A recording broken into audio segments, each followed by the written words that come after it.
Bonjour à tous, bienvenue dans un nouveau 60R. On commence avec l'événement du week-end qui a fait beaucoup parler, c'est bien sûr Star Wars, avec les nouveaux films et séries en préparation. On aura le droit à plusieurs séries, à commencer par Andor saison 2, qui conclura la série pour rejoindre les événements de Rogue One prévus pour octobre 2024. La prochaine série, The Acolyte, se déroulera 100 ans avant l'épisode 1, montrant l'essor du côté obscur face à l'Ordre Jedi. Sortie prévue pour 2024. Skeleton Crew raconte la fuite de 4 enfants dont un alien, qui sont poursuivis par un méchant sous couvert d'un Jedi joué par Jude Law. Les 3 séries ont bien sûr eu le droit à une bande-annonce lors de l'événement, qui ont déjà fuité sur le net mais qui restent de très mauvaise qualité. Elles arriveront officiellement dans les semaines à venir, donc patience. Mais pour combler nos attentes, on a eu l'annonce de la série Ahsoka et avec cette fois une bande-annonce officielle.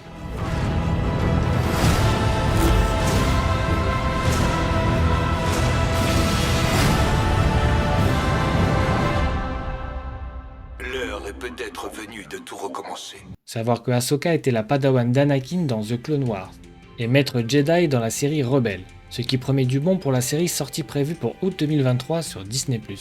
On passe sur les 3 films annoncés, mais cette fois avec moins d'informations, surtout sur l'ordre de diffusion. Dans un premier temps, on aura un film qui sera le point culminant des séries actuelles, The Mandalorian, Ahsoka et Boba Fett. Le film devrait arriver à la fin des séries, donc un peu de patience. Pour le deuxième film, il se passera 15 ans après l'épisode 9, avec le retour de Rey, formant une nouvelle génération de Jedi qui sera sûrement le film qui sortira en premier. Pour le troisième film, qui se décrit comme un récit épique à l'ampleur biblique, ce nouvel épisode se déroulera 25 000 ans dans le passé, donc à la découverte de la Force et des premiers Jedi, et donc le premier grand chapitre de l'univers Star Wars. On a hâte de voir ça, surtout qu'il y a du beau monde derrière tous ces projets. On continue du côté du cinéma avec Mario qui réalise le meilleur démarrage de l'histoire, pour un film d'animation malgré les critiques moyennes de la presse, mais globalement apprécié par le public, avec 377 millions de dollars devant La Reine des Neiges 2 avec 358 millions de dollars. Arrivera-t-il à rentrer dans le top 10 voire le top 5 des films d'animation? Avec plus d'1 milliard de recettes, il y a de grandes chances que oui, si cela continue comme ça. Un autre record cette fois mais pas des moindres avec Shazam 2, qui fait un beat complet au box-office, sorti le 17 mars aux États-Unis et le 29 mars en France. Warner décide d'arrêter les frais et de sortir le film en VOD aux États-Unis, soit après 3 semaines d'exploitation en salle. Un comble quand normalement le délai de sortie tourne autour de 3 mois. Ant-Man et la guêpe Quantumania aura le droit aussi à une sortie avancée par rapport à ses résultats. Il sortira le 18 avril, soit 2 mois après sa sortie en salle. Il semble que les super-héros n'ont plus la cote ou que les scénaristes n'ont plus d'idées. On passe du côté de la tech avec des lunettes étonnantes. L'université de Cornell est fière de nous présenter son tout nouveau concept, des lunettes capables de lire et de détecter les mouvements de la bouche. Sur le papier, le principe est simple, vous offrir un moyen discret de contrôler votre smartphone sans avoir à toucher l'écran, comme déverrouiller votre téléphone ou changer la musique. Cette paire de lunettes possède des minuscules microphones et haut-parleurs afin de détecter les mots que vous prononcez silencieusement.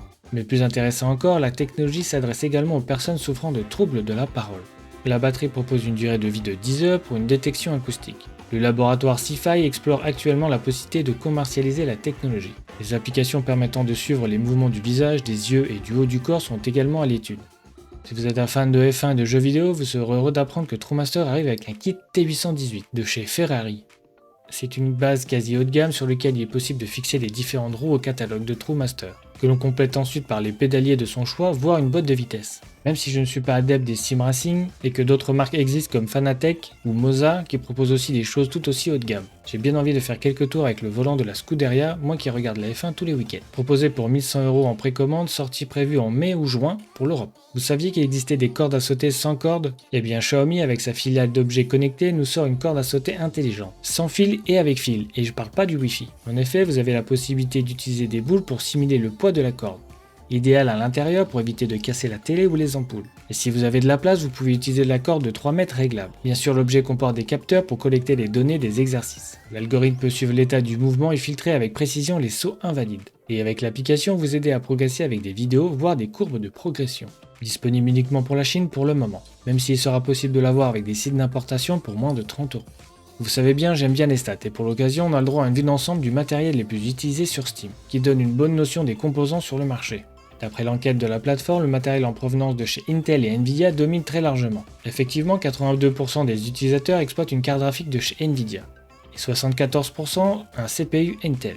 En effet, la petite 370 est utilisée par 10,44% des utilisateurs, suivi des 2060 avec 8% et des 1060 avec presque 8% aussi. Ça montre bien que les cartes milieu de gamme sont privilégiées sur le marché. Logique, me direz-vous, avec les prix qui augmentent depuis plusieurs années. Pour la partie processeur, c'est les modèles avec 6 cœurs qui sont privilégiés, avec 46%, suivi des 8 et 4 cœurs avec environ 20%. Quant à la RAM, 56% des machines disposent de 16 Go de mémoire. Chose intéressante, l'Oculus Quest représente 44% des casques VR sur la plateforme. D'autres stats sont disponibles, je vous laisse les liens en description si vous avez envie de voir la résolution la plus répandue par exemple. On part encore vers le futur avec une startup qui propose de fabriquer de la viande à base de plastique. Enfin, grâce au plastique. Fondée en 2016, la société américaine BX est spécialisée dans un nouveau type d'industrie agroalimentaire. Grâce à une bactérie de synthèse, elle assure être capable de transformer les déchets plastiques en biomasse, et par la même occasion créer de la nourriture pour la consommation humaine. L'idée revient aux équipes et aux ingénieurs qui collaborent également avec la NASA, grâce à un bioréacteur qui contient des bactéries très spécifiques qui décomposent le plastique. Il récupère ces cellules microbiennes en tant que produit alimentaire pour la fabrication de steaks ou de filets de poulet par exemple. Il faudra encore attendre longtemps pour voir ça dans le supermarché du coin. Mais le côté positif, c'est que ça transforme le plastique en biomasse.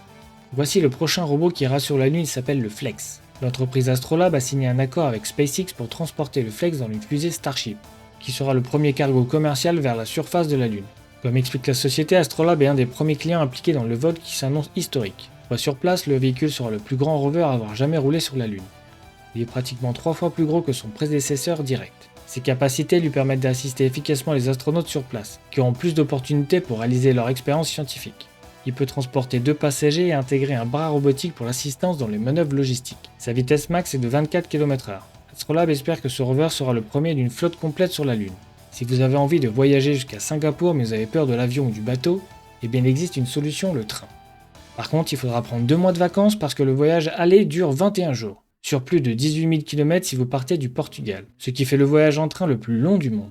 Sur ce long trajet, vous passerez au total par 13 pays entre l'Europe, la Russie et la Chine. Il vous faudra demander au moins 7 visas. A noter que niveau budget, il faut compter environ 1200 € pour y arriver. Cela ne tient pas compte des logements intermédiaires et autres dépenses alimentaires tout au long des 3 semaines de voyage. Pour vous donner un ordre d'idée, un avion entre Lisbonne et Singapour vous ferait émettre 1,6 tonnes de CO2, tandis que ce long trajet de 21 jours en train vous coûtera que 0,08 tonnes. Quand on vous dit que les robots remplaceront un jour l'être humain même sur des tâches délicates. Et c'est peut-être déjà le cas avec la société Soft Robotics, qui nous fait la démonstration de ce robot qui a la particularité de pouvoir attraper n'importe quel produit à une vitesse et une délicatesse incroyables. Le robot peut être utilisé avec n'importe quel type de nourriture comme des gâteaux, des fruits et légumes et même de la viande, sans jamais les abîmer. Ça en deviendrait presque satisfaisant à regarder. Je vous laisse quelques extraits.